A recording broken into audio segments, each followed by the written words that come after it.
Hello বন্ধুরা, আমি আজকে আপনাদের এমন একটি ভিডিও দেখাবো যে ভিডিও এর আগে কখনো আপনারা দেখেননি।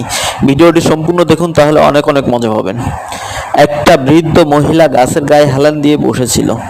ঠিক তখনই সেই পথ দিয়ে একটা মেয়ে আসতেছিল এবং মেয়েটি সেই বৃদ্ধ মহিলাকে দেখে হতবাক হলো এবং তার কাছে জিজ্ঞেস করলো যে তুমি এখানে বসে আছো কেন, তোমার কোনো সমস্যা?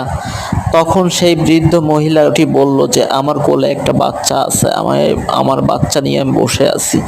তখন সে তার কাছে জিজ্ঞেস করলো যে তোমার বাচ্চার কি হয়েছে, আমি কি একটু দেখতে পারি? এটা বলে সে বাচ্চাটাকে কোলে নিয়ে দেখলো যে সে বাচ্চাটা একটা পুতুল, এবং যখন তার সাথে জোরাজুরি করতেছিল তখন সে বাচ্চাটাকে দিয়ে দিল এবং বাচ্চাটা দেখলো যে একটা পুতুল। তারপরে তার কাছে জিজ্ঞেস করলো যে কি হয়েছে, তখনই সে